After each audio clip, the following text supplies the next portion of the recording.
Welcome to the Help My Unbelief podcast, the number one Christian podcast designed for the unbeliever.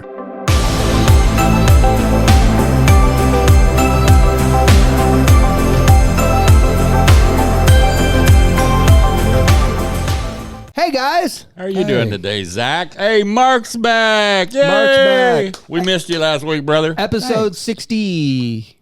Norn? 64. 64. Okay, so we're gonna... Is it that how old you are? Yo, you're 64? Sheesh! I am 61. Let me Thank see you, something Angela. Let me see something real quick. Slapped. Pin clicker. How about that? Huh? I had to. I'm sorry. Wow. All right, so we're gonna get right into our segment. Mark, will you explain the first segment to us? We're gonna have segments and stuff now. You guys know that. Mark, what's this about today? Well, this is kind of a continuation of last week was open mic, and this week is open mic. But I have a subject. You know, sometimes we're gonna have subjects, and I just thought about. You know, I was thinking about a lot of the comments that I've heard from pagans, and I can't tell you what flavor, but is that Christianity is a danger to society. It's to the world. You know, people are quoted, you know, I hear people talking about, you know, what was it? They burn people in oil. Oh my goodness. I thought that was John that got boiled in oil. No, and it wasn't by Christians. It was you mean by... like the Salem witch trials and stuff like that? No, give me a second. You're going to have to make an edit here. Good grief. Okay, I want to start that again. Sorry, guys. Okay, so we're going to restart. Okay, so basically, this is an opportunity to that we call open mic section or open mic night, and so my idea was just I remember being young and thinking that Christians wanted to control me, and I've heard other pagans voice that, you know, that Christianity is dangerous, that, you know, people die because of the zealotry of Christians. You know, I see it when I turn on the news that, you know, Christian, white national, and abortion, you know, anti-abortion people want to take away women's rights. That basically we want to take a set of rules and enforce them upon you and force you to abide by them. And, you know, I remember being younger and kind of believing that. You know, especially when I looked at all the different denominations there were. You know, it was like Baptists believe this, Seventh-day Adventists believe this, Methodists believe this, Catholics believe this. And it all seemed like elements of control. We define ourselves by we do these set of things, and if you don't do those set of things, you're off the island, right? And so, you know, I kind of just wanted to talk about, but I've seen a shift. I've seen some things change in like this generation. It's really weird. I've watched churches spring up that they say we're non-denominational. They don't have any rules. All they've got is what are the words of Jesus, right? So your question is, do you think Christianity... Now, here's a caveat to the question. Are you asking this? Let me ask you this, because what I hear a lot of is people saying that Christianity was designed to control people. Like it was designed to control people, but that's not what you're really asking here. Are you asking, are Christians today wanting to control the world or control the people? Yeah, is that what you're asking? I mean, is it in our heart? Is it in our heart to control others? Yeah. And I just, my situation is I don't have any desire to control anybody. In fact, it seems like there's an element of society today that wants to control me. In other words, I want to live in a delusion. I'm going to force you to agree with my delusion and not speak up against my delusion. And if you don't, I'll take your job. I'll call you a bigot. call you a racist, call you whatever to silence you. That seems dangerous and forceful. I just don't have it in my heart to force my opinion or even God's will on anybody. I just want to exist. I just want to coexist. You know the bumper sticker, coexist, with all the different symbols? Mm-hmm. To me, that's what Christianity, that's what's in my heart. I just want to be able to coexist. You allow me to be me. The Bible says, as for me and my house, we will serve the Lord. It doesn't say, as for me and my house, we'll serve the Lord, and we will go and kill all of you and put you in chains and make you serve him too. It just says, as for me and my house, that's my choice. So Yeah. I'm just wondering what you guys think about whether Christianity wants to control people, the world. The first Christians. question is, what is your definition of Christianity? Right. Because I was raised Pentecostal, and some of the beliefs that I have of Christianity was really a blurred line between the different denominations that are out there. Some of them are so far, here's a term that I don't know if it applies or not, but they're so far to the left of Christianity, but they're all lumped together as Christianity. To me, the true definition of Christianity is a Christ follower. That means that everything I do, everything I say, everything that I want to portray would be Christ-like. Now, there are some denominations out there that I disagree with completely. There are also some particular churches and sects of different denominations out there that I don't understand how they could even consider themselves Christianity or Christ followers. I'll leave the word Christianity completely out of it because it's become so blurred that it's like love. God is love. Love is God. Mm-hmm. Love comes from God. You can't even love without God, period. But we have dumbed down that word, we as in the human language, no matter what actual language it is, has dumbed down that word so much that it has lost its effect. So when I say I love my wife and I love my car, do you hear the difference between those two? Right. There should be a definite difference between that. I like my car. It gets me back and forth to work. Actually, it's a truck. But I love my wife with everything that is in me. And the only thing I love more than my wife is God. And that's because I'm a Christ follower. I seek after God. I seek after his love. And therefore, his love is in me, and I can share it with others. Now, I cannot say that I love you if I'm condemning you. Now, if I convict you as a brother in love, and I'm correcting you just like you corrected your daughters, or you don't have sons, do you? Mm-hmm. You have sons? Okay. I only had daughters, so I see everybody else only having daughters. I don't know how all these guys got here. Mm-hmm. But if you're correcting them in love, you're doing that for their good, right? Right. And it's spiritually the same way. If I have had the privilege of being a facilitator in 2 different men's groups, and there are a lot of times that I feel that I may overstep my boundaries sometimes. Yeah. When I'm talking with them, because the different level of passion that I have for Christ versus what they have for Christ, or they just came in and are just now learning to walk with the Lord. And you know how many times someone told me something that came up to me, and that's why you can tell I love you. I defend you every time, man. There's people that's come up to me where you've offended them or something, and I say, the way that you're taking this is not how Larry meant that. Larry's heart is for you to get better in God. Like, you know how many times Larry's blown up my phone because I wasn't at church at the right time that he thought I was and stuff like that. And like, how can you get pissed off at that? Like, you come to church because you want these types of relationships, and then when you get a guy that busts in your door, you're going to be mad at it? Like, this is what you come for. You come for people to hold you accountable. This is what you come for.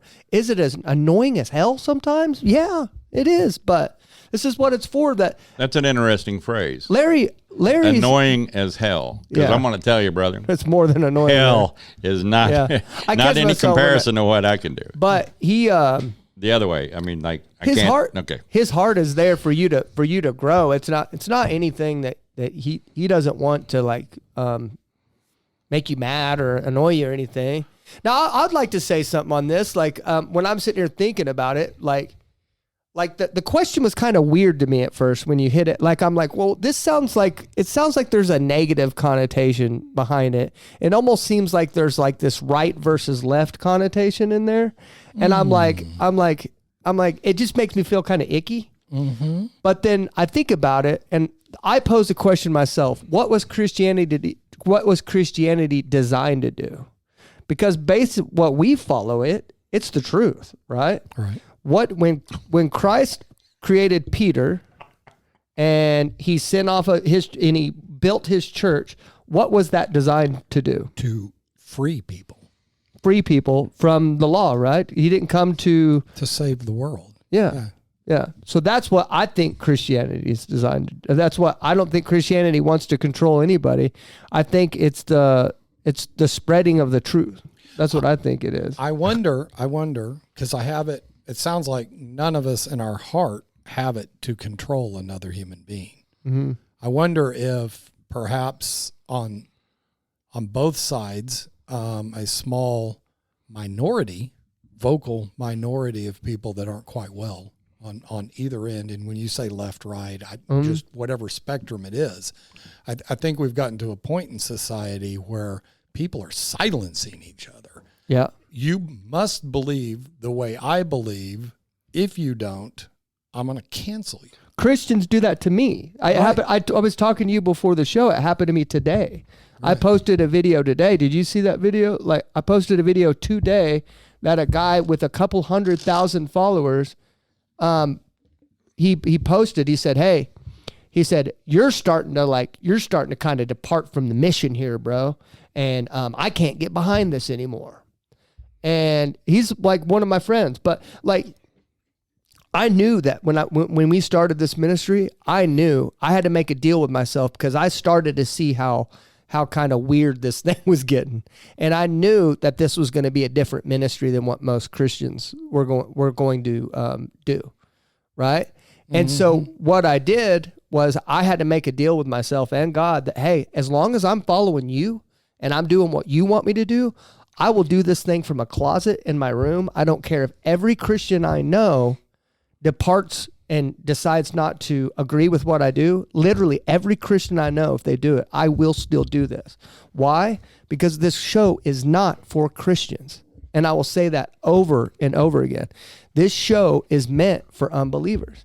And I posted that video. I posted a long video about how, he's trying to control me into believing exactly the way he does, and I better fall in line with his ministry, or he's going to hold a gun up against my head and say, I'm not going to be your friend anymore. Do you think that hell is the Christian version of a pistol? No, I don't want to talk about that. No. Nope. I don't want to talk about the hell thing. Can I share that the Holy Spirit has a sense of humor? Yes. Okay. I was flipping through the Bible when you were talking about me and about defending me. Galatians 1:10. Obviously, I'm not trying to win the approval of people, but of God. If pleasing people were my goal, I would not be a Christ servant. I love that. Yeah. Amen. Right. Yeah. I mean, listen, if you get offended by my words, okay. And that's kind of what I just said too. Okay, I'm not here to please Christians. Because being offended is your choice.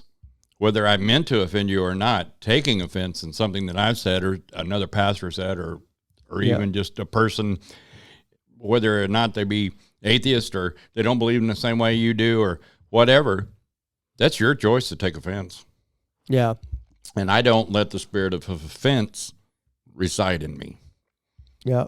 Period. I like that. Yeah, I don't, and like I said, I don't always agree. I don't agree with how you approach things sometimes and stuff like that. But I wouldn't dare change you because I think God made you a certain way for a reason. I think God made us different for a reason.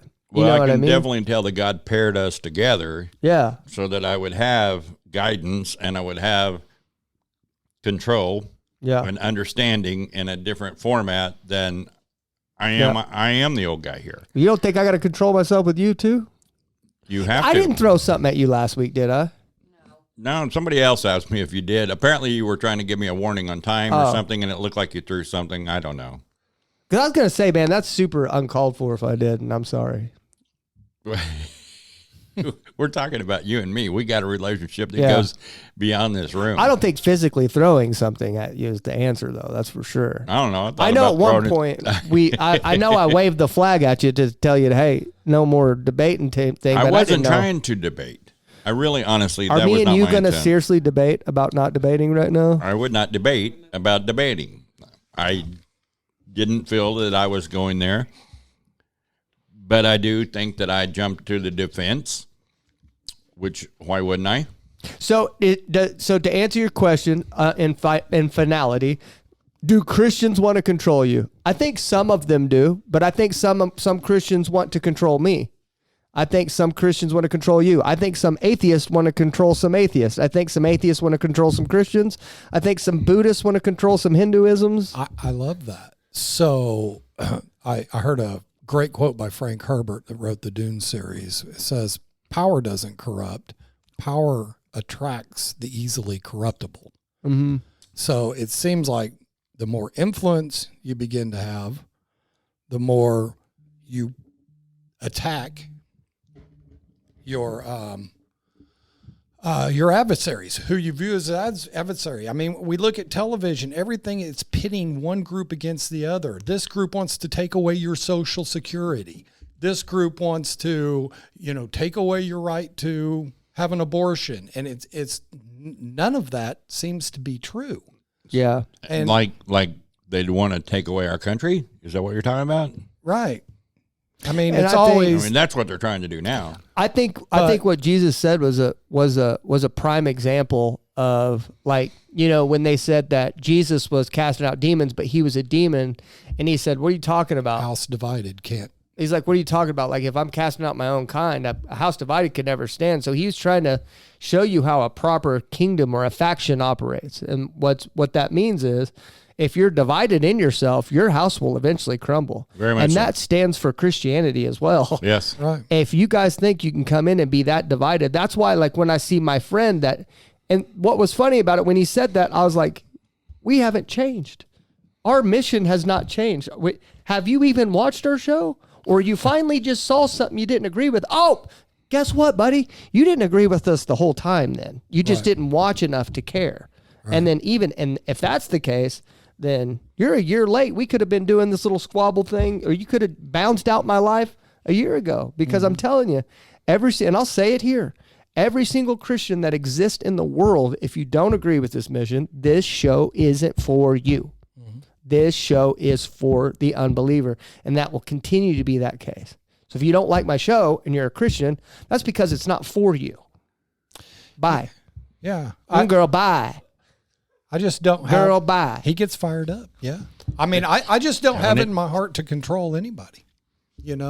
I think that's if what the Holy Spirit's for. I think if Christianity was designed to control people, that'd be a different story, but it just... If you read the Bible, it's not. I mean, It's to bring freedom. yeah, it's to bring freedom, and we have the power of choice. Through that freedom, we choose to minimize the flesh, to be bound by God's rules. It's not something that we're coming and slapping chains on you and demanding that you submit. Nope. So, well, I think that's. I just think if you're a person that's searching for a relationship with God, I think you should join the fight with me, because if you let's for example, let's say you're a person of the LGBTQ community and you decide that you think you want to be interested in a relationship with God, I'm only going to ask you to join the fight with me, because I'm going to be over here fighting the same fight as you, trying to stop doing things that I feel like I need to stop doing. I've got a log to pull out of my eye. And so join the fight with me, because that's what we're both going to be doing, is we're both going to be fighting with things of spiritual nature, not of personal nature, things of spiritual nature. So you fight your fight, I'll fight mine. If I can help you, I'll help you. I'll be your brother, I'll be your sister. And then if you can help me, I'm sure there's ways you can help me, and we'll go in that direction. But as far as that goes, like, I just don't, I don't think, no matter what community or faction you're a part of, if you're a Christian, we're brothers and sisters, and we're doing this dang thing together. And a house divided in itself cannot stand. Cannot stand, that's right. So I think we should stop this bull crap, and we should grow up, Brian. That being said, bam, that's a mic drop. That being said, ding, ding, ding, let's get ready to rumble. Are you ready for this? Wow. That was really good. I mean, it was like I was there. So, yeah. So that being said, what that is, it's time for the guest introduction. Oh, we're already ready for the guest, huh? Yeah. Okay. This week we have Lucy, and Lucy is an atheistic Satanist. She is part of the Satanic Temple. She does not believe that Satan's a real thing, but you guys have seen atheistic Satanists, so I don't have to explain it, but we're going to let her explain it. Good, because it always confuses me. So there's Larry being rude to the guests and before they even got on there. That's great. It wasn't. Your beliefs confuse me, even though I've heard about it 75 times. Okay, hold on. Here's Lucy.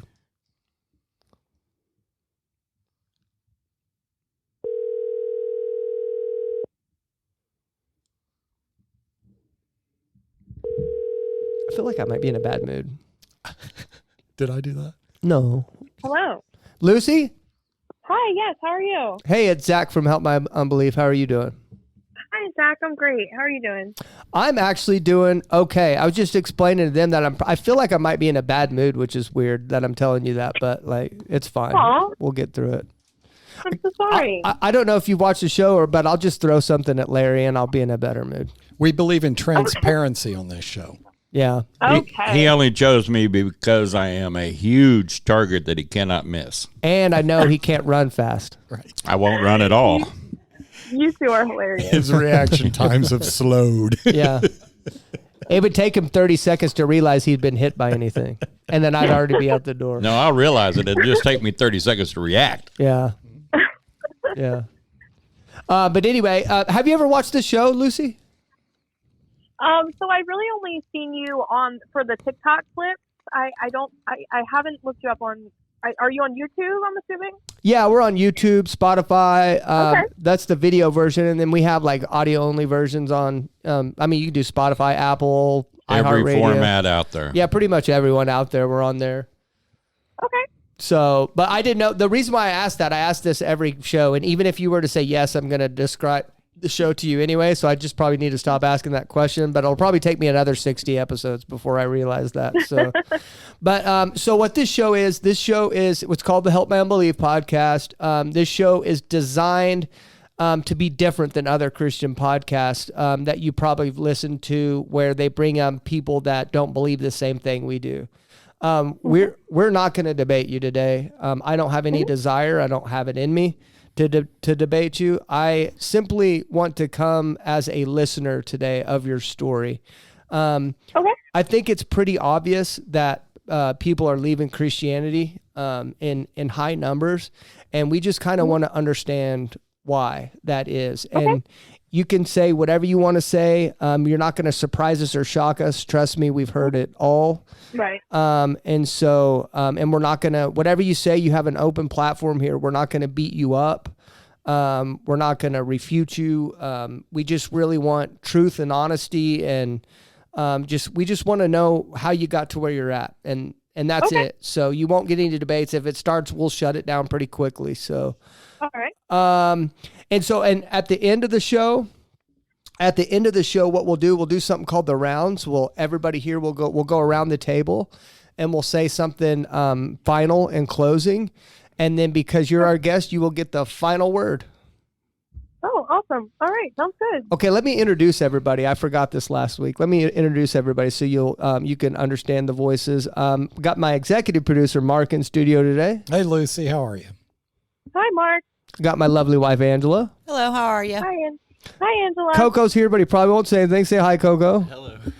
He does Hi, our Coco. social media clips. And then I've got my All right. beautiful and illustrious, tall but slow co-host, Larry. Hi, Larry. Okay, he caught me off guard with the beautiful part. He just told me how ugly I was before we started this thing. Yeah. I'm giving him mixed signals here, dude. I I'm know, sorry. I'm messing with you. I'm just happy to have you on the show, Lucy. Nice to meet you. Thank you so much. I'm glad to be here. And then my name's Zach, and I'm the young, vibrant, tan, nice-haired looking one that you always see. And I don't know why, I'm already in a good mood. So there you go. See, it didn't take long. Yay, Zach. It's so nice to meet you. Nice to meet you too. Okay, so I got a little bit from Jess, but you are an atheistic Satanist, correct? Yes. So I'm going to ask this. I know I've asked this before, but because everyone, I mean, even Christians, we all believe different things. But what is an atheistic Satanist to you?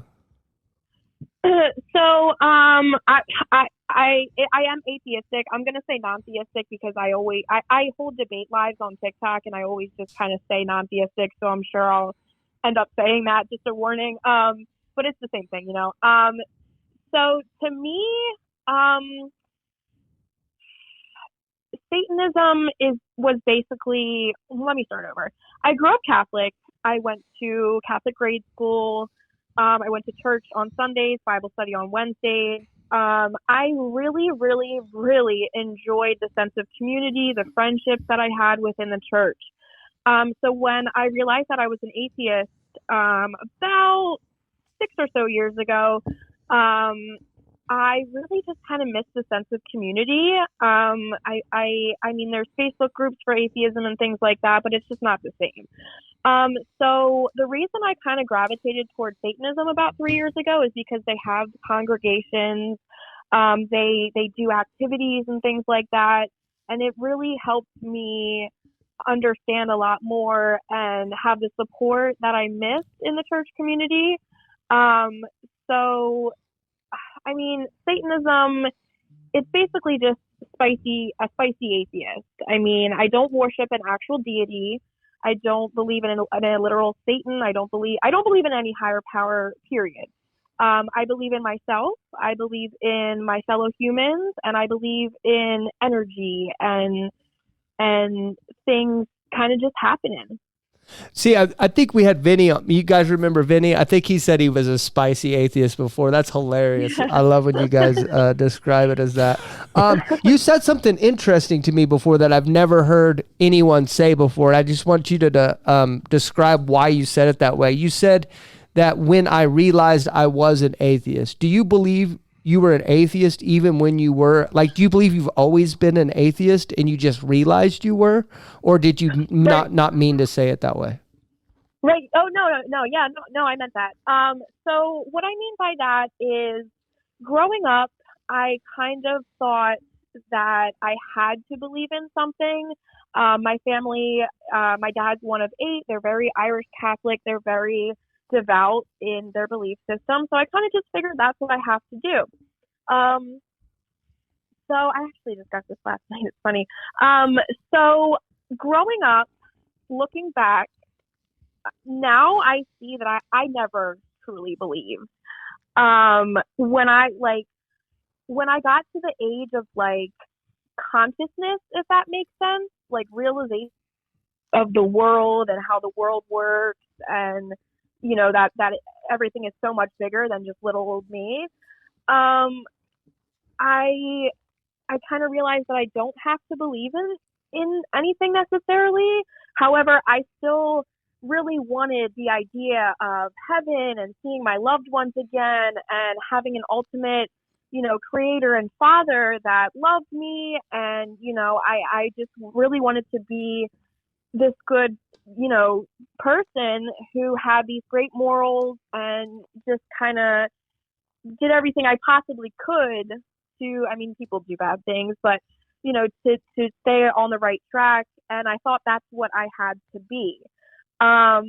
So I was kind of forcing myself. However, I did believe to an extent, but now looking back, I can understand why I probably didn't believe, if that makes any sense. So let me ask you a question. That the thing that's ringing in my head right now is that, so you said you wanted to be a certain type of person. You still wanted to be a good person. You still wanted to live your life a certain way. What made you think that Satanism was a better avenue to do that rather than Christianity? What was the split there? What was the differences there where you're like, man, I could do this better as a Satanist rather than a Christian? Did you have some sort of religious trauma from the church, or did something happen that made you split from that? So not really. When I graduated high school, all girls Catholic high school, I will admit today that I wanted to find a belief system that kind of was in like rebellion of Catholicism. I started practicing Wicca, and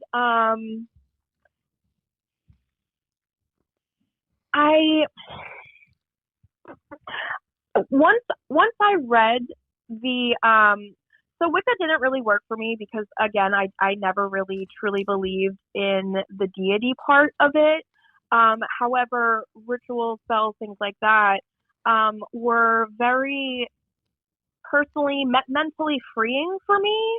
I mean, I had done hexes on one of my abusers, and I had never felt so free after that. So I still, to this day, do kind of ritualistic things like Wiccan things, just for the mental aspect of it. I don't think it gets sent out into the world and does anything. But so the reason that I really turned to Satanism and thought that I could still be a good, if not better, person was I read the Seven Tenets. I don't know if you're familiar with the Seven Tenets of this. I'm a part of the Satanic Temple. I am familiar with them. I can't recite them, but yeah, I've read over them several times. Yeah. Oh, okay, yeah. I mean, if at any point you want me to tell you about them, I definitely can. But they're essentially just saying be a good person, without the fear of burning somewhere for eternity. I personally don't think that the threat, well, let me not say threat, that's a little much. The idea of it, if I'm not a good person, that means I deserve to go to hell. In the tenets, it's, respecting people's bodies for their bodies,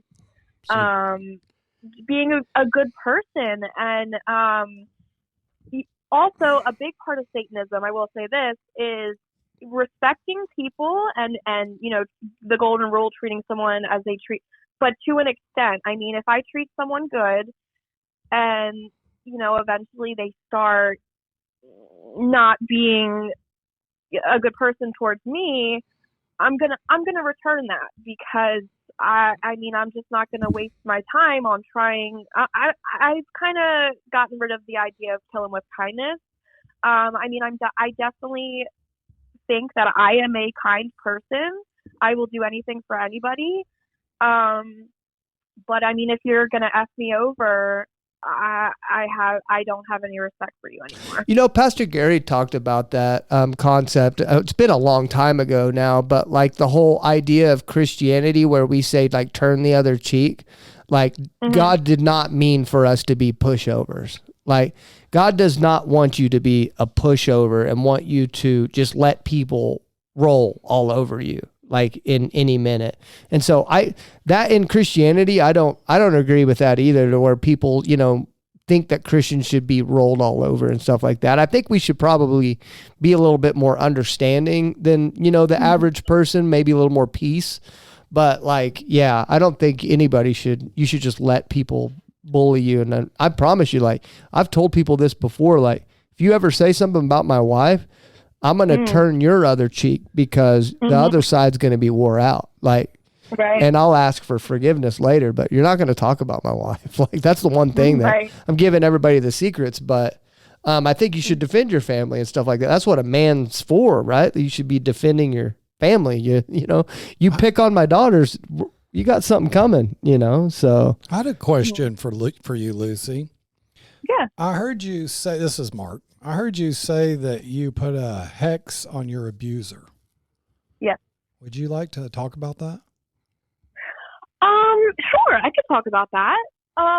What did you want to know? Like the abuser or the hex? Well, when we say abuser, are we speaking in general terms, or is this something that happened in church? Oh, okay. I heard that, and I was a little, interested. Yeah, absolutely. So the word hex is very strong. It's a strong word. Well, I have done one other hex when I very first started practicing Wicca, because Wiccans believe in threefold. Whatever you do comes back to you and they can come back to you. So this was a guy that I was dating. I will tell you guys, I have struggled with drug addiction for a little over 10 years. Was heavily on crystal meth at this point. I had moved in with this man. COVID had just happened. He was very, very, very narcissistic. And I mean, he's diagnosed narcissistic, so I'm not just throwing that term around. However, one thing led to another. Obviously, I got pregnant.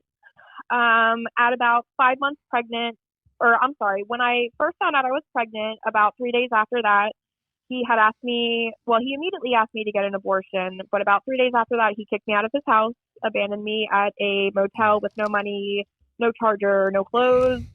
And then at 5, I moved in with a friend. And then at 5 months pregnant, he completely had stopped talking to me. Mm-hmm.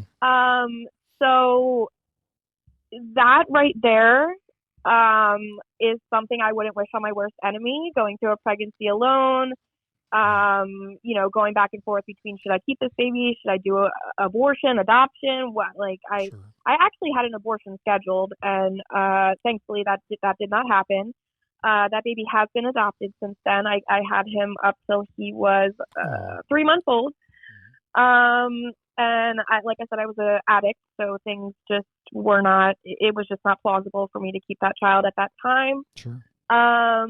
So putting me through that, I understand that it takes two to tango. I understand that. I also understand I was strung out. But I still, to this day, even though this was 3 years ago, I've very much let this go. I will never fully let it go, though. I just can't fathom how a human could do that. Yeah. I mean, was he a Christian? I don't really think he ever even said anything about this. I wasn't a Satanist at this time, so I wasn't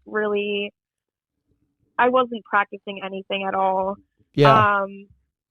So I don't hate anybody at all except for my mom's husband and that man. Man, I say lightly.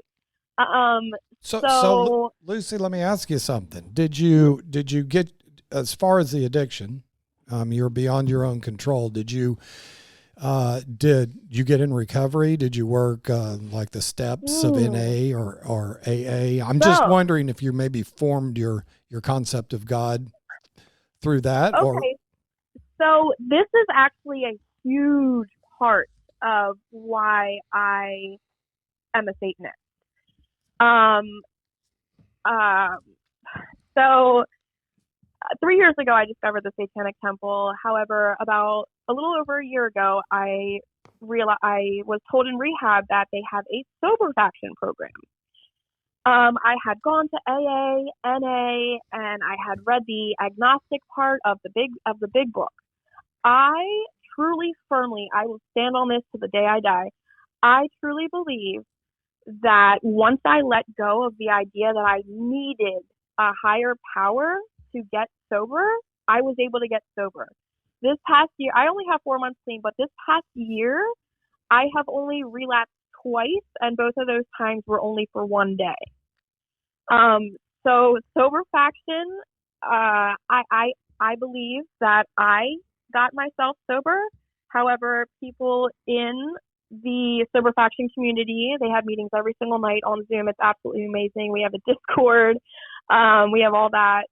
The community has really, really helped me. And I'm living proof. And when I say drug addict, I was the worst of the worst. I mean, we have lots of former drug addicts in this room. One thing I wanted to say to you, Lucy, is I congratulations on getting sober. I see the battle is still on for you. I do want to tell you that I did use a higher power, became hopeless. I've been sober 13 years with not a single drug lapse.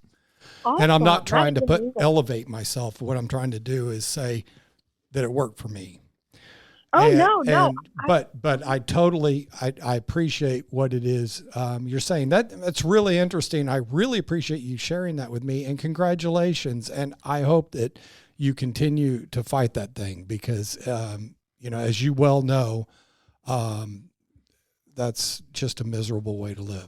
I dropped the AA thing whenever I was like kind of struggling with the whole alcohol abuse thing. And I haven't had a drink in 6 years, by the way.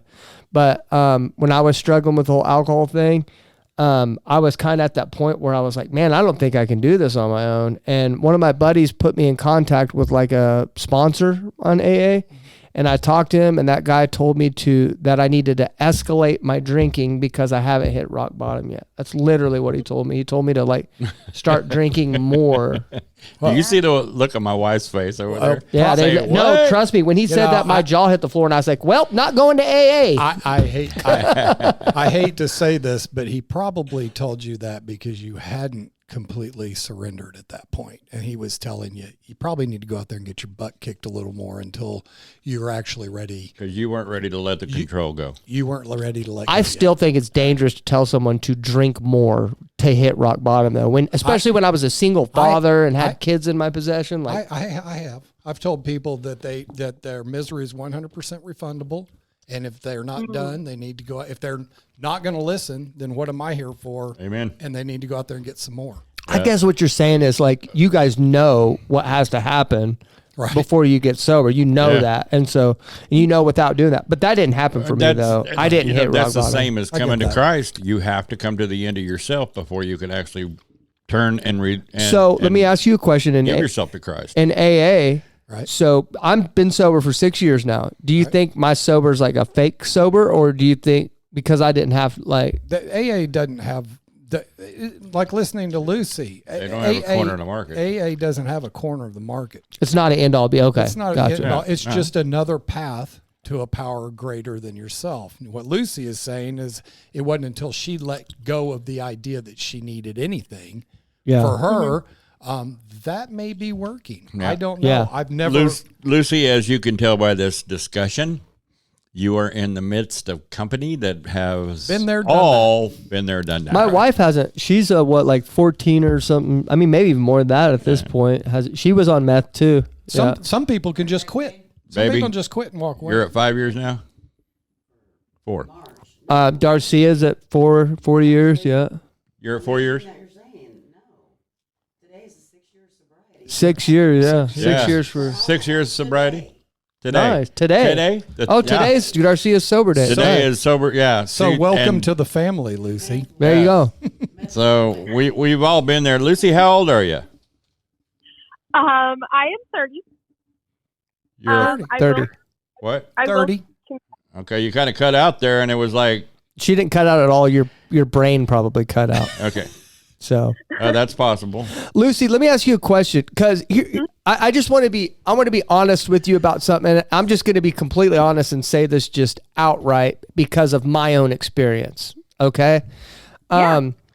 We have had a lot of unbelievers on here, people that have departed from what we believe in Christianity that were former Catholics. Like probably more than half, wouldn't you say, Larry? Mm-hmm. Like 50%. And Okay. I grew up in a certain faction as well of Christianity that I won't say on here because it's also very popular, and I'd probably get crucified the minute I walk out here. It's kind of like PETA. You don't want to make the Baptists mad. Oh no, I said it. Anyway. Anyway, so I grew up a certain way, and I didn't really connect well with it too. And in fact, I deconstructed my beliefs in a certain sense, not to the point where I deconstructed into atheism, but I deconstructed into where, you know what? I don't really think these guys have it right, because I read the Bible myself, and I'm experiencing God. The way I've experienced God is way different than what these people are showing me. And I even posted a video today because one of my good friends that's a Christian basically departed from me, told me that he wasn't going to be supporting me anymore. And I said basically that my show isn't for you. And I watched a bunch of these Christians growing up act differently than what they were telling me to do, right?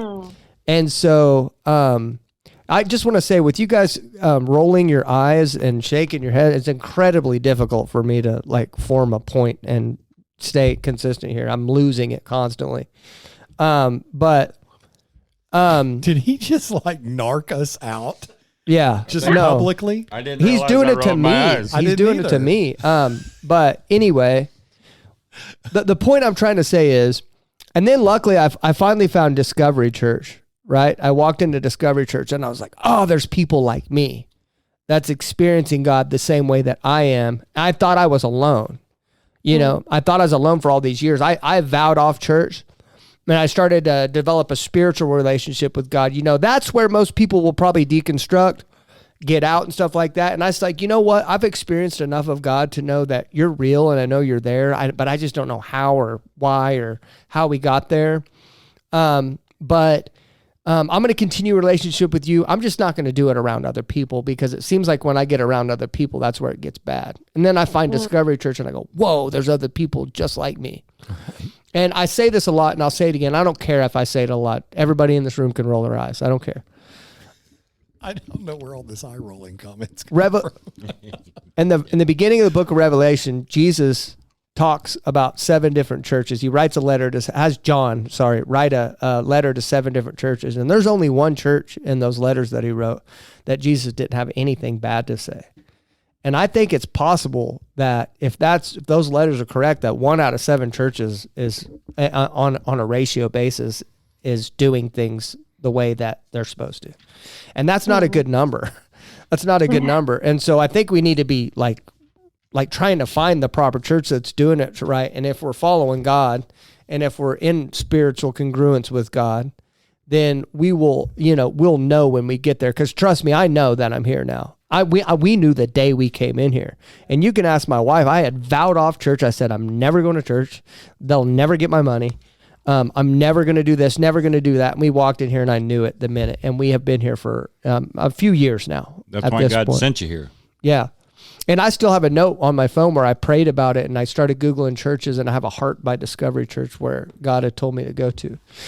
Now, I say all this because I didn't want you to think that I was saying that Catholic's the wrong way and that you did it wrong. But I guess I said all that to ask you the question, do you think it's possible that there is a Christian faith out there that would fit how Lucy does things spiritually a little bit better? Do you think it's possible?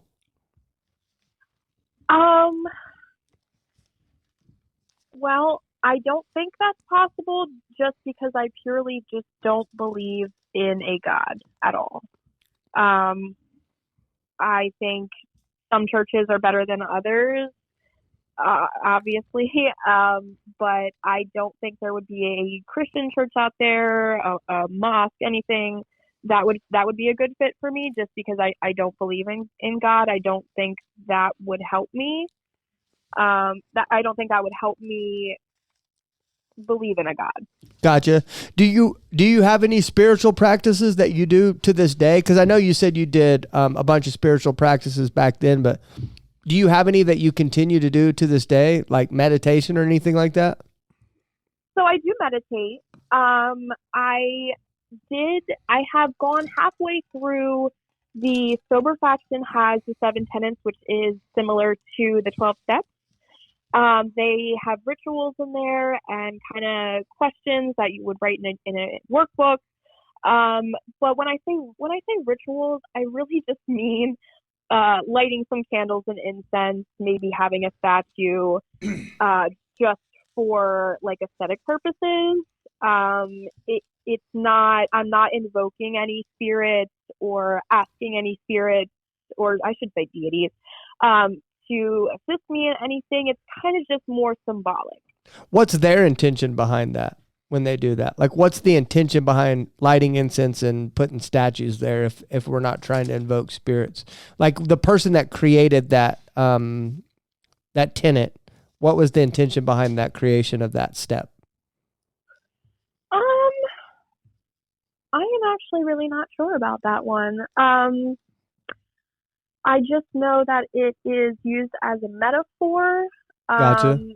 I mean, candle colors and things like that represent, like for example, white candles represent purity and cleansing and things like that. So it's really just representations of what kind of, it's more like energy work, sending energy out in instead of asking a deity per se. Why are you trying to get sober? Why am I trying to get sober? Well, I have a child. I have another child, a 5-year-old, and his father, who I've been with since I was 18, got sober about 4 years ago. He had purchased his own house. He's really doing amazing. So they always say don't get sober for someone else. You need to get sober for yourself. But you have to have a why, though, right? Well, my most current drug of choice was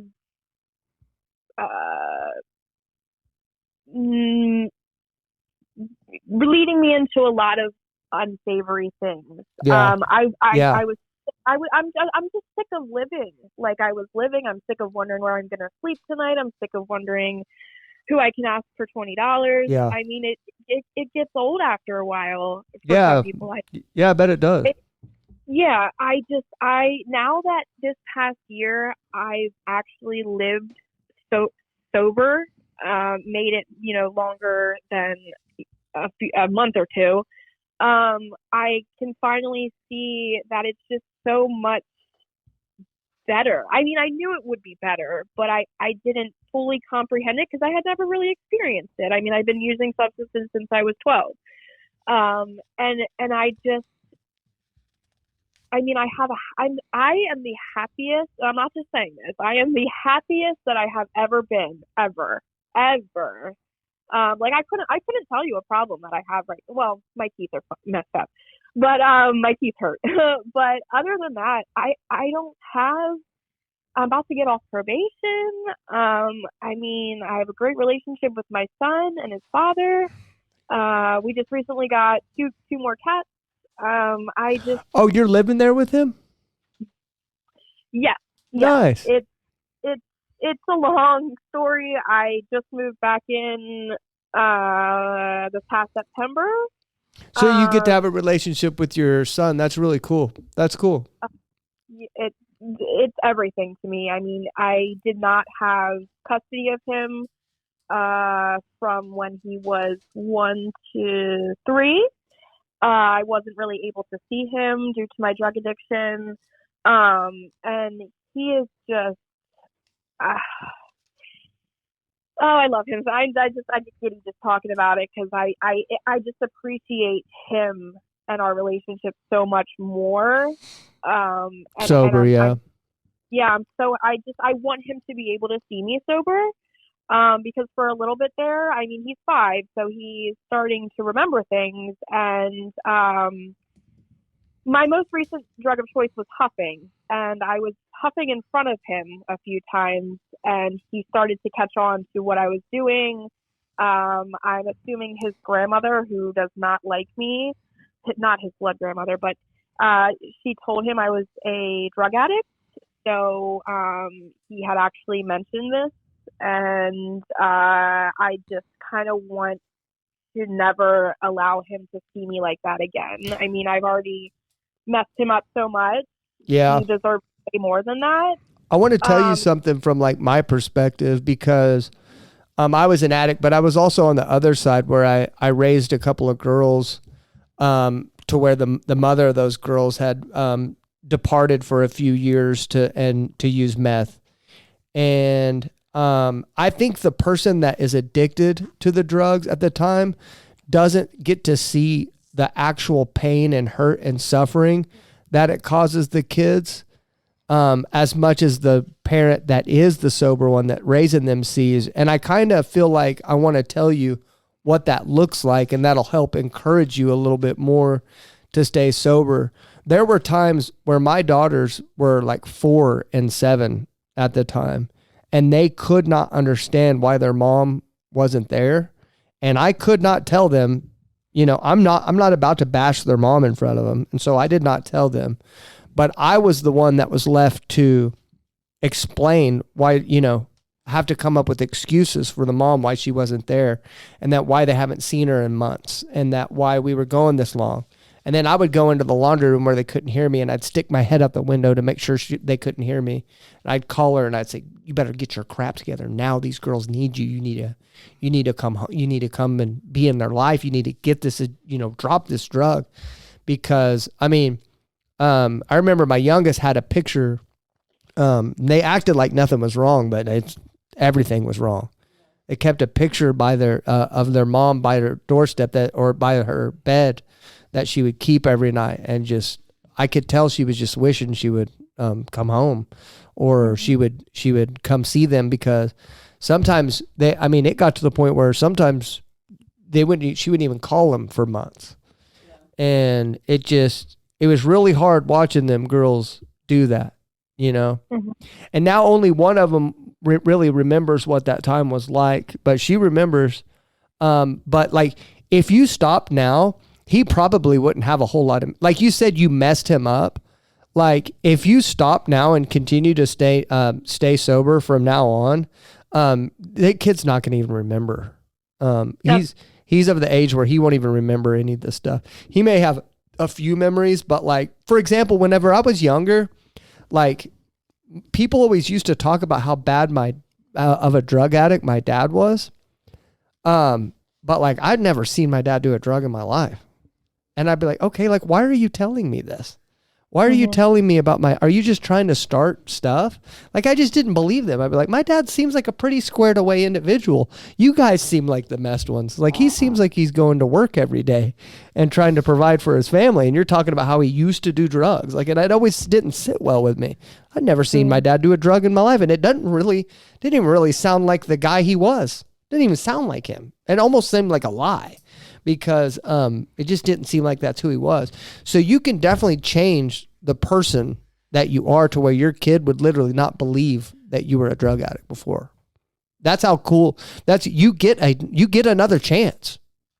You know what I mean? I think that's really cool. Yeah, especially as young as your child is.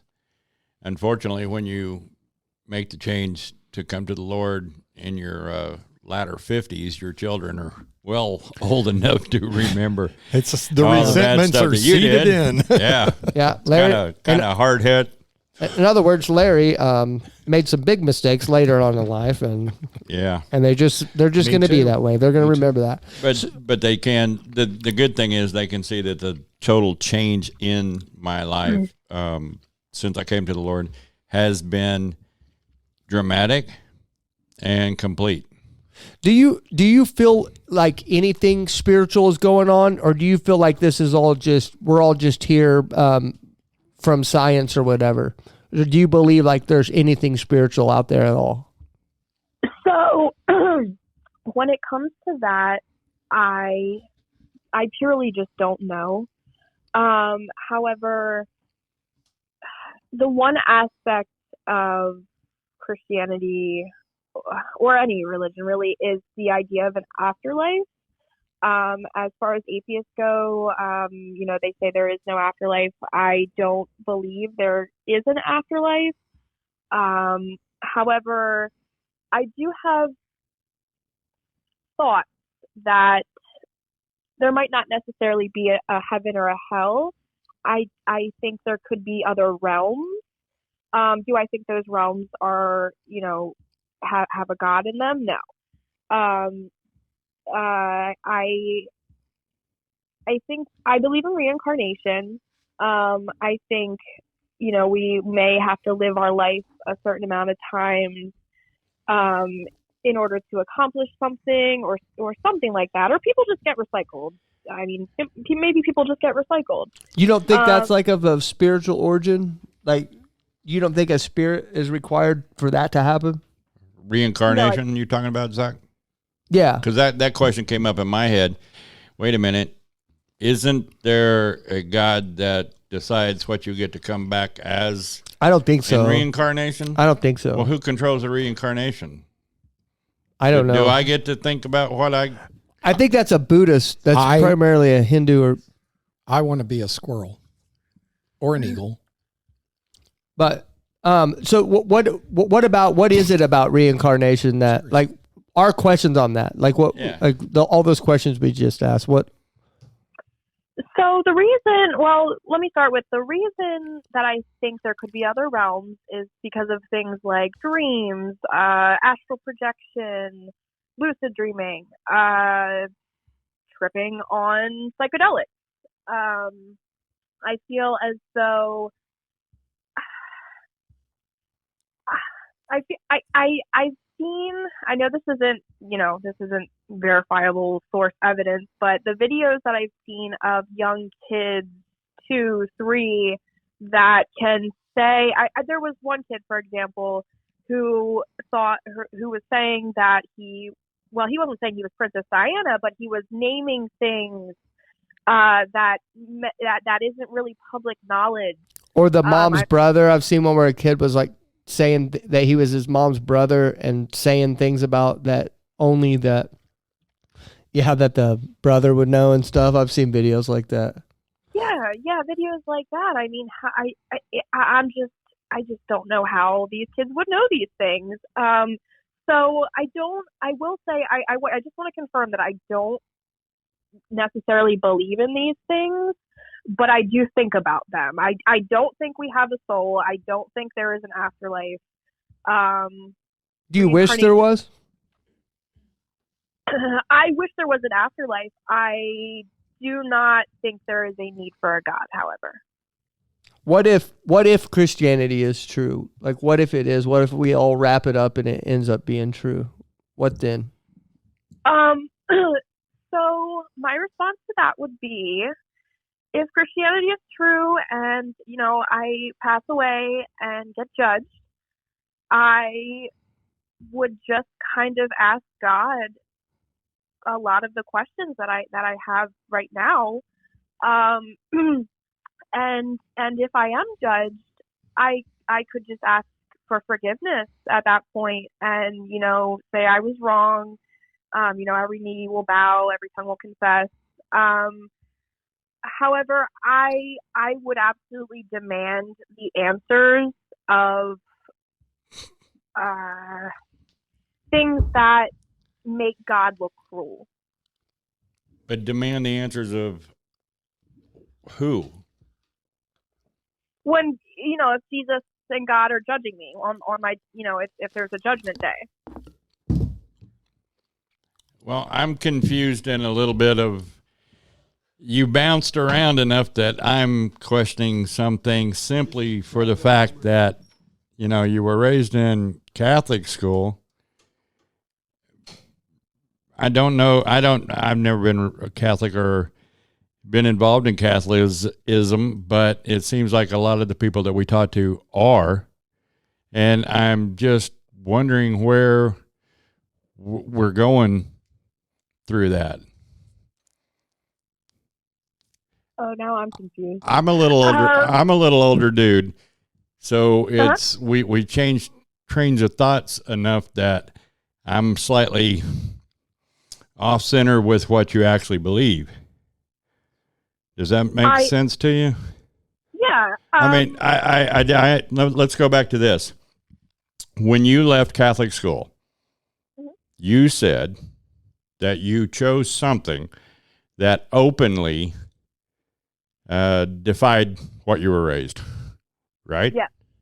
Yeah. That was your whole goal, was really to go against everything that you were taught growing up. When I was 19, absolutely. Yeah, Okay. I remember that. But you too. Okay, yeah. Who didn't do that? Right. I mean, I got married 11 days after I turned 18, thinking I knew everything. One of the things that I heard you say, and correct me if I'm wrong, I'm not trying to be judgmental. I'm just trying to get the roller coaster to kind of straighten out just a little bit. Okay? Yeah, of course. I know. I was trying to keep up with your thought process. I had to slow it down so I could get some of it. With along that line there, okay, you mentioned that you had started using drugs at 12? I had started marijuana and alcohol at 12, yeah. Okay. I wasn't quite that young, but I do remember the younger days there. It kind of led me down a different train of thought of what I was being raised in. Mm-hmm. So that I'm just looking at all the little things that guided you to where you are now. You know what I'm saying? But when we start talking about God, oftentimes we compare God to humans. You know, the intelligence level of us. And to be honest, a lot of those thoughts are nowhere, God's thoughts are nowhere near what our thoughts are. Mm-hmm. So for us to understand him is a challenge to begin with. But to demand knowledge from him sounds, I'm sorry, but it sounds a little arrogant. And even though, I'm just trying to say this as an old man, I've been there, and I thought that I could do that too. You know what I mean? So I'm not saying it in judgmental. I'm saying it in I've been there and done that as well. And I kind of went like, wow, I really hadn't thought about a 30-year-old being in that format, but I have a daughter that will be 30 this year. And she believes more along the lines of what you believe as far as the existence of God. And I'm wondering why your generation is adamant about not believing that a God even exists when it's simple to me to all the bad things I did. I never doubted that God existed because I could not explain, nor will I ever be able to explain how the world in itself revolves around the sun. I mean, the galaxy in itself has enough answers that I can't comprehend. The ocean has enough questions that I can't comprehend, and critters I don't know anything about. You know what I mean? So there's a lot that is way beyond my comprehension level, and I don't question God because of it. Yeah, that's interesting. I think what you're speaking of in there, because I remember being in my 30s, and I was always, man's got some explaining to do. Look at all these hypocrites. Look at, they do this in the name of God. Look what they're doing on the around side. It was never a thought process of mine is God's got some explaining to do. And I think it's an interesting thing we're seeing with the current generation where we are hearing, if I'm wrong and I go to heaven, then I'm going to need he's got some explaining to do to me, right? I just don't. So I see what you're saying, Larry, and maybe you could talk about that, Lucy, at what was the empathy, what's brought you to that point where you feel like that God's got some explaining to do. Okay, so I just feel as though God may do more bad things than good. Don't crucify me. No. However, I just think that not everything needs an answer. I understand that if there is a God, that my consciousness and intellect is not on that level whatsoever. I do understand that. However, I just firmly believe that everything should be questioned. Everything has knowledge. Everything has something to teach. Everything's a lesson. I can get down with that. However, I would need, and if God is all knowing, he already knows that I feel this way. Sure he does. That I would need an answer as to, why is there a flood? Why are we still, how can we still sin if Jesus died for our sins? I have a lot of questions, and I feel like an all-knowing, all-loving God would want to answer my questions.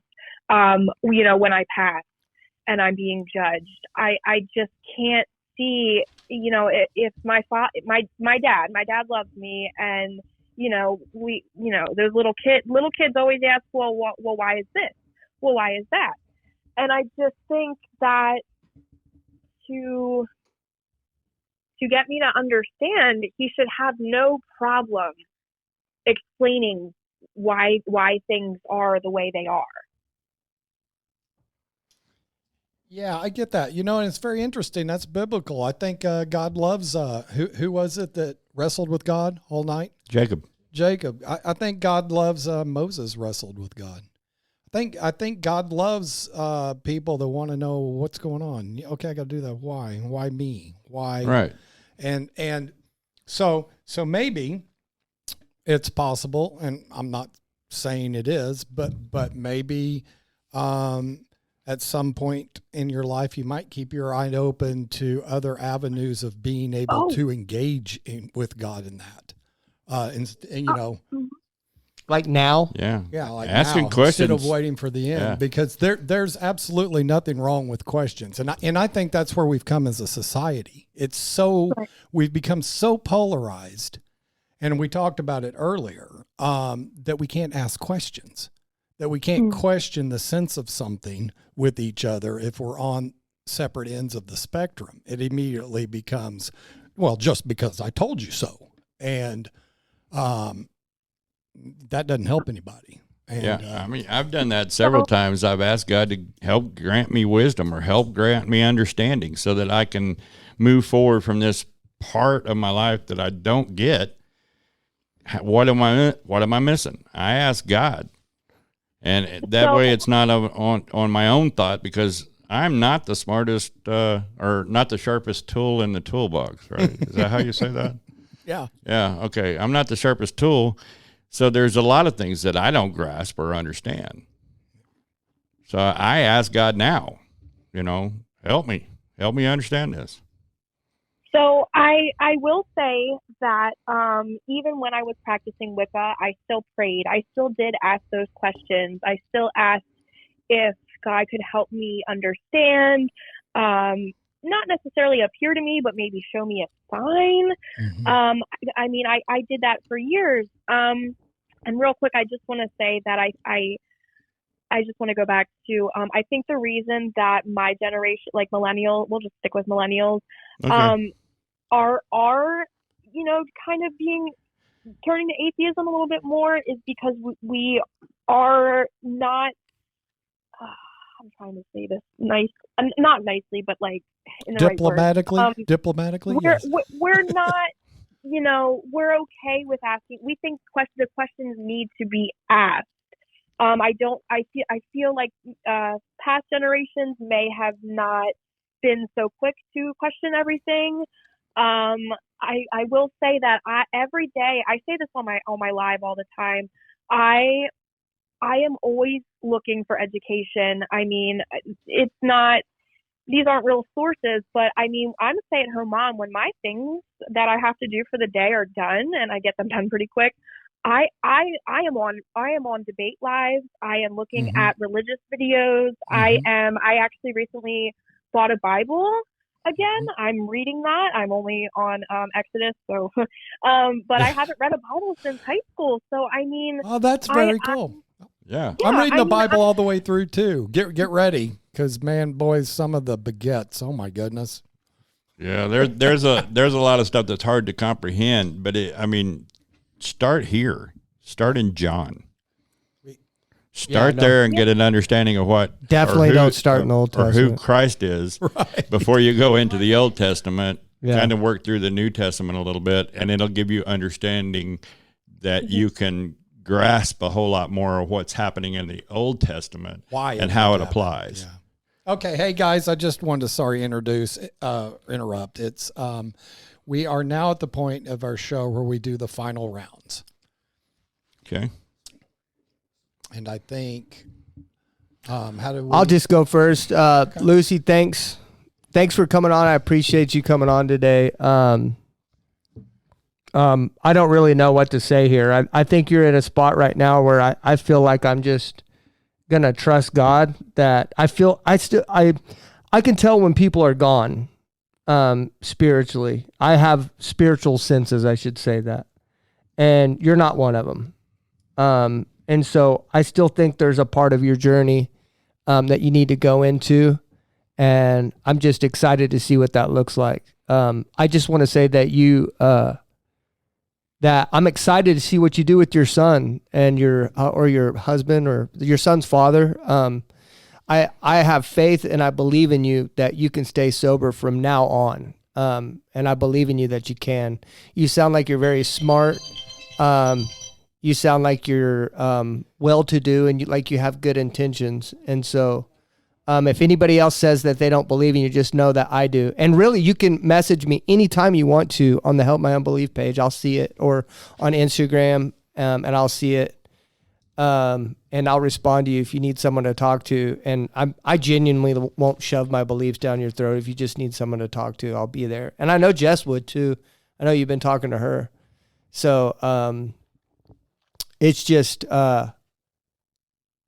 good to feel this again. Sometimes I feel a little checked out, but it's good to feel it from you. And I believe in you, sis. Keep going. Okay, Mark. Oh, thanks for being on, Lucy. I feel like you're part of the family as far as human and recovery wise. I think it's cool. I wanted to say congratulations on the months that you have, and just tell you to keep on keeping on, girl. I do want to say a warning from my own experience. You mentioned that probation was about to be up and that you're happier than you've ever been. I remember somebody telling me that one time, well, you're just floating on a pink cloud. Everything's going great, isn't it? It's like, yeah. And then that popped. But, for me, not saying that's going to happen for you, but I just want you to be on extra guard when that probation comes off, because usually when the thumb this is my experience. I can only speak from my experience. When the thumb came off of me, that's when I started to forget how bad it really was. And I didn't seem to have much of a problem, when I had the man or somebody else on my back about it. It was easy for me to see, this is out of control. I'm underneath other people's thumbs. I don't like where I'm at. But it was when that pressure started coming off. So I just encourage you to keep going the direction, just keep working towards your own sobriety. And it's wonderful that your child is getting to experience that from you. And I think there's a lot of millennials that are in a quest. they call them truth seekers. My daughter was one of them, and she went the New Age route, and eventually she goes to church here with me, and that was just her path, And I'm not sure what your path is, but it's going to be. But like you said, God stands outside of time, and he sees you exactly as you are. I know you don't believe, but this is my concept. He sees you exactly as you are. You're right where you're supposed to be at this point in time. And I think that we're all in transition, because I remember being 30, and I remember having the satanic, I was in my 20s, having the satanic Bible. I remember working witchcraft. I had to go, I went through all of that because I came out of a denomination of a church that drove me as a young person. I had some real problems with. I couldn't understand a loving God that would say what they said I had to do. It didn't. The two things seemed I'm looking for a big word there, incompatible. So therefore I said, I'm throwing the whole thing away, because this is just about control. And, for me, I followed that path for a while, and a drug abuse was a big part of that, because I didn't, because of that hole that I walked away. I believe we're genetically encoded with just a piece that God made us, and he made a piece that only a relationship with him can fit inside of our genetic coding. All of us are empty, not completely empty. We're just not completely full. And so we're all in search of things, something to put in that hole. And I think that the whole mission here on earth is for us to finally realize what it is, a relationship and submission to our Father. That is the piece that needs to be plugged in. And once it is, then we have completeness. And I can certainly look in my life and say that when I was incomplete, when I was struggling, when I was miserable, I tried to put all kinds of things into that hole and nothing fit. And, just keep up the search. Keep your eyes open. I love that you've gotten the Bible and you're reading it. That's awesome. I love what Larry said. I would go to John. I would read John first, then go back and start reading Exodus. Otherwise, you're going to be going, geez Louise. I mean, you keep reading the Old Testament. It's really a sad story about how God helped man, chose him to be his people, and man turned his back on God over and over and over and over again, and God's amazing unselfishness. But it's nice to have some context of Jesus and why all that had to happen to lead us to him. So anyway, even if you're just reading it for evidence of the contrary, because I remember doing that too. I remember reading the Bible saying, I'm going to show how screwed up that God is, and reading it. And I found the evidence I was looking for. But I trust the power of God as he reveals himself. And, if he exists, then like you said, he knows right where you're at. And if your mind is open, then if he exists, if he is God, then you coming around and being a part, wanting a relationship with him will be something that will happen because he's God, if your mind is open. So anyway, it was just really cool talking to you. I really appreciate it. And I'm just grateful you're around. Keep up the good work. Lucy, I too want to say thank you for coming on. And when I'm speaking to somebody of your age, it's hard not to take the dad role. It's really hard because I got a daughter your age. So actually, she's my youngest one. And I don't get to have those conversations with her any longer. So sometimes, the dad part of me comes out. But I want to ask you about your relationship with your dad when you were little bitty, okay? Well, 3, 4, 5, trying to learn what life was all about, as far as a 3, 4, 5-year-old can comprehend what life is about. Sometimes he was loving, and then sometimes he had to correct you, right? Yeah. And when he corrected you, it was mostly for your protection or your safety, or, teaching you how to interact. Are you the oldest or the youngest, or do you have siblings? I am the youngest. I have one older brother. How much older, just out of curiosity? 3 years. Okay, see, mine are 40 and 38 and 29, so quite a bit of difference there. And by the time the youngest one was there, her interaction sometimes was inappropriate with the older ones. Like, she literally walked up at 2 years old and uppercut her sister in the nose as she was laying there watching TV, So, of course, you have to get onto her for that. You can't just let her keep going, right? Because that's wrong. That's not being nice or any form or fashion, right? So sometimes the dad part kind of comes out. And if I didn't try to offend you or mean to, it was more so like, wow, these are the conversations that I have with my daughter, kind of thing. Mm-hmm. I typically read a verse. I want to go back to your dad. Sometimes we need to look at God like a dad. Okay. Mm-hmm. And C.S. Lewis kind of said it this way: a man can accept what Christ has done without knowing how it works. Indeed, he certainly won't know how it works until he's accepted it. Mm. I know. My Bible is actually turned right now to 1 Corinthians 2. And it says, I did this, 1 Corinthians 2:5. I did this so that you would trust not in human wisdom, but in the power of God. Hmm. And in verse 9, it says, that is what the scripture means when they say, no eye has seen, nor ear heard, and no mind has imagined what God has prepared for those who love him. Hmm.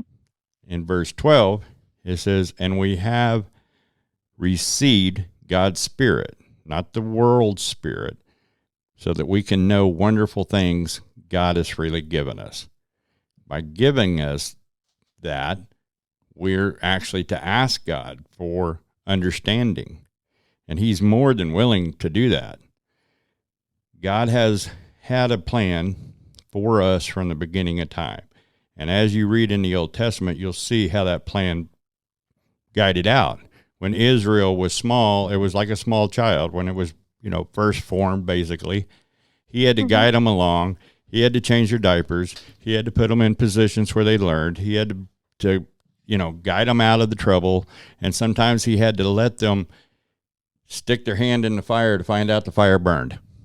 You know what I mean? Yep. But if we ask him to work in our lives, that plan will come about.